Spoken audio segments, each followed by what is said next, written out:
नमस्ते and welcome to Jaunpur files. क्या हाल चाल है मेरे दोस्तों।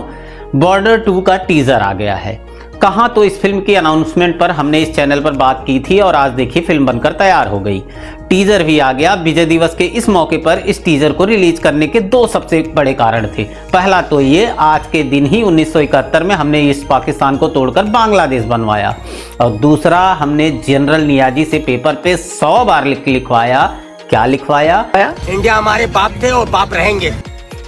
विजय दिवस के इस मौके पर 16 दिसंबर 2025 को रिलीज हुआ बॉर्डर 2 का पहला टीजर। हिंदी सिनेमा के लिए एक बड़ा इवेंट साबित हुआ। 1997 की क्लासिक फिल्म बॉर्डर का सीक्वल होने के नाते इससे उम्मीदें आसमान छू रही हैं, और टीजर में उनमें से कई को पूरा भी किया गया है। सनी देओल की वापसी, वरुण धवन, दिलजीत दोसांझ और अहान शेट्टी की नई पीढ़ी का जोश इस फिल्म में भरा गया है। 1971 के भारत पाक वार के बैकग्राउंड पर बेस्ड इस फिल्म में भी देशभक्ति वाला वही एंगल है जिसको लेकर ऐसी फिल्में बनाई जाती हैं। इनमें पहले वाले पार्ट में बनी बॉर्डर फिल्म लोंगेवाला की लड़ाई पर आधारित थी, जो उसी 1971 युद्ध का हिस्सा थी।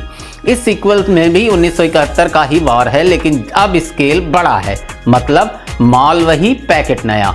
आर्मी, एयरफोर्स और नेवी इस बार तीनों की ही कहानियां दिखाई गई हैं।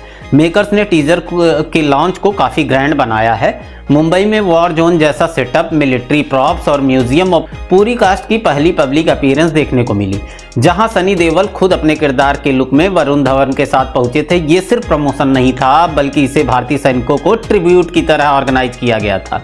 फिल्म 23 जनवरी 2026 को रिपब्लिक डे के वीकेंड पर रिलीज होने वाली है।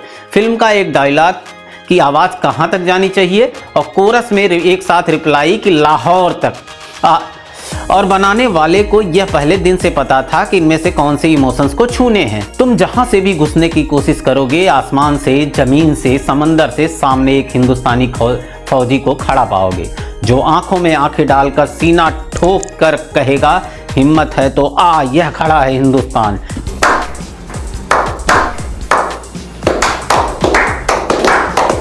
यानी घुसपैठियों और इन्फिल्ट्रेशन को भी फिल्म कैप्चर करने वाली है।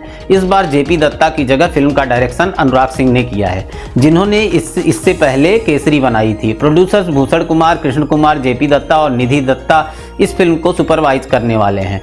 टीजर की लंबाई 2 मिनट से थोड़ी ऊपर है और यह यूए सर्टिफाइड है। बॉर्डर 2 के बस को लेकर इसी बात में अंदाजा लगाएं कि रिलीज के कुछ ही घंटों में यूट्यूब पर लाखों व्यूज और सोशल मीडिया पर #Border2 ट्रेंडिंग टॉप पर पहुंच गया है।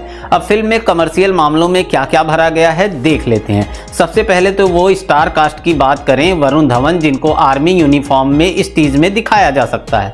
लुक उनका काफ़ी सीरियस और इंटेंस है। इस फिल्म में उनको इंडियन आर्मी को रिप्रेजेंट करते हुए दिखाया गया है।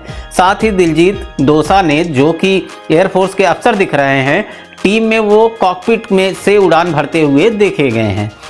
वहीं अहान शेट्टी इस बार नेवी के सिपाही बनकर आए हैं। कई रिपोर्ट्स में इस बात को बताया गया है कि उनका कैरेक्टर बॉर्डर फिल्म में उनके पिता सुनील शेट्टी के कैरेक्टर से कनेक्टेड है। वैसे ये फिल्म के जनरेशन लेगेसी को भी ऑनर करने की कोई प्लानिंग हो सकती है, लेकिन इस फिल्म का असली मसाला तो सनी देओल है, जो पिछली फिल्म की तरह मेजर कुलदीप सिंह चंद्रपुरी के रोल में लौटे हैं। ये आइकॉनिक गन कंधे पर उठाए दिखते हैं। याद करिए कि ठीक बॉर्डर पार्ट 1 के पोस्टर में भी उनका यही लुक था।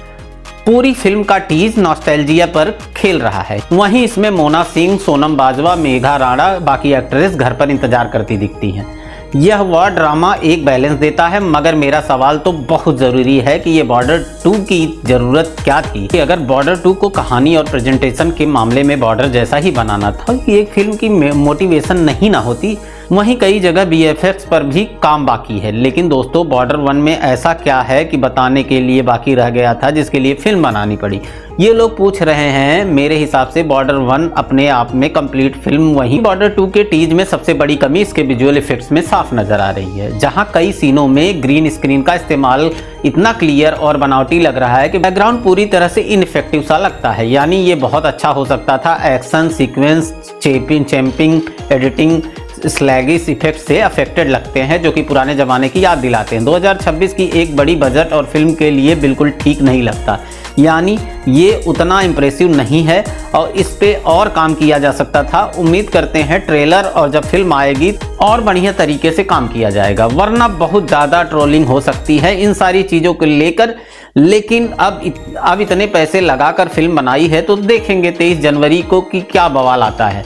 बाकी आप कमेंट करके बताइए कि आपको टीजर देखकर कैसा लगा, क्या रिएक्शन है आपका, कौन सी चीज़ें अच्छी लगी, कौन सी चीज़ें एवरेज लगी। आपका रिएक्शन सबसे पहले सबसे ज़्यादा इंपॉर्टेंट है दोस्तों। चैनल को भी सब्सक्राइब करना, जल्दी मिलेंगे, धन्यवाद।